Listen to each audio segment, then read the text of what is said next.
Assalamualaikum warahmatullahi wabarakatuh. Saya Tariq Ramadan Al-Hakim Jafar, NPM 073521111131. Baik, di sini saya akan menjelaskan tentang komputer generasi kedua. Langsung saja kita ke materi. Komputer generasi 2 hadir di antara tahun 1964 hingga 1971, di mana tabung vakum seperti pada komputer generasi pertama telah digantikan oleh transistor. 3 fisikawan asal Amerika bernama John Barden, Walter Hauser Brattain, dan William Branford adalah orang yang berhasil menemukan pengganti tabung hampa bernama transistor, yaitu alat yang menggantikan tub vakum di radio, komputer, dan televisi, sehingga ukuran mesin elektrik yang tadinya besar menjadi lebih kecil. Pada tahun 1956-an, transistor mulai dipakai dalam teknologi komputer. Selain itu, ada penemuan lain berupa memori inti magnetik yang mampu mengembangkan komputer dengan lebih cepat, lebih kecil, dan bisa diandalkan jika dibandingkan dengan pendahulunya. Pada komputer generasi kedua ini, komputer sudah menggunakan bahasa assembly. Nah, bahasa tersebut adalah bahasa singkatan untuk menggantikan kode biner atau bahasa mesin. Superkomputer, mesin pertama yang memanfaatkan teknologi baru tersebut.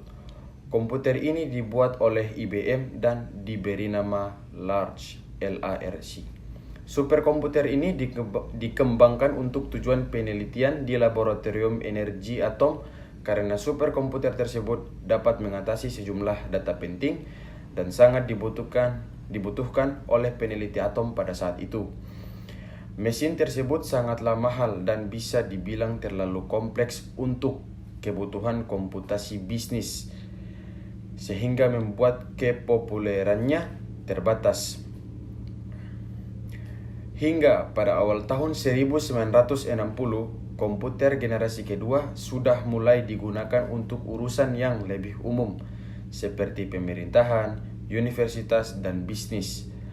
Pada masa ini terdapat salah satu contoh penting komputer yang diterima secara luas di kalangan industri, yaitu IBM 1401. Bahkan hampir semua bidang bisnis menggunakan komputer generasi kedua untuk memproses data mereka. Misal saja informasi dan data keuangan yang dilakukan pada tahun 1965. Program-program dan bahasa pemrograman yang tersimpan di dalam komputer memberikan fleksibilitas kepada komputer. Nah, fleksibilitas ini membuat kinerja dan harga komputer meningkat bagi penggunaan bisnis.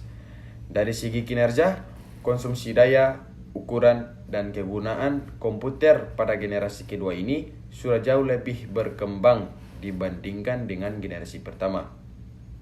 Namun, perkembangan tersebut terjadi secara bertahap. Begitupun yang diharapkan pada komputer-komputer generasi selanjutnya. Ya, kita masuk kepada ciri-ciri komputer generasi kedua.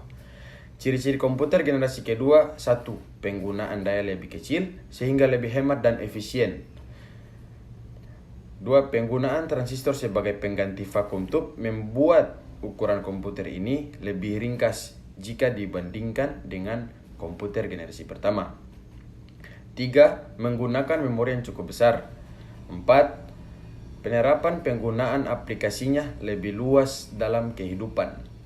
5. Telah menggunakan media penyimpanan eksternal berbentuk removable disk.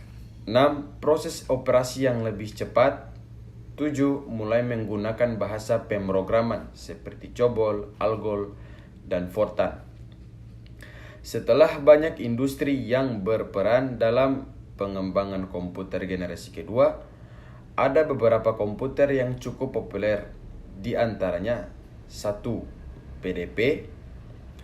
PDP merupakan komputer yang dikeluarkan oleh Digital Equipment Corporation. PDP-1 muncul pada tahun 1959. PDP-5 didemonstrasikan pada tahun 1963, PDP-8 menyusul pada tahun 1964, dan PDP-10 diproduksi mulai tahun 1966.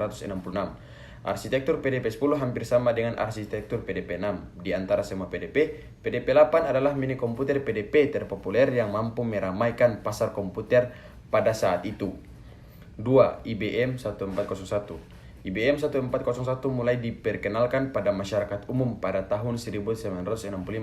Tak hanya IBM 1401, namun komputer generasi kedua jenis IBM memiliki beberapa versi lainnya, meliputi IBM 700, IBM 7070, IBM 7080, IBM 1400, dan IBM 1600. Namun di antara itu, semua IBM 1401 adalah tipe komputer yang paling umum digunakan untuk kepentingan perusahaan industri.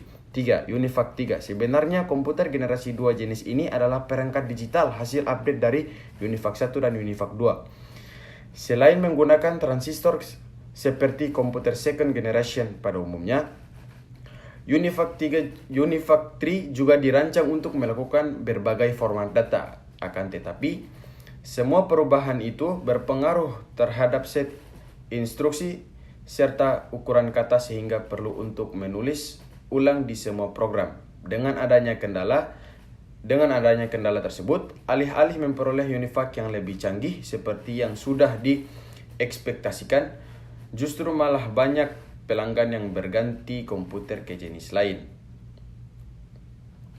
Penjelasan mengenai sejarah komputer generasi kedua yang bisa kamu pelajari, masih ada beberapa generasi lain yang kamu perlu kenali. Seperti yang sudah disinggung sebelumnya, komputer generasi kedua terdapat peningkatan yang kompleks, mulai dari ukuran, kinerja, kapasitas penyimpanan, penggunaan daya yang efisien, dan penggunaan transistor. Oke, sekian dari penjelasan saya. Assalamualaikum warahmatullahi wabarakatuh.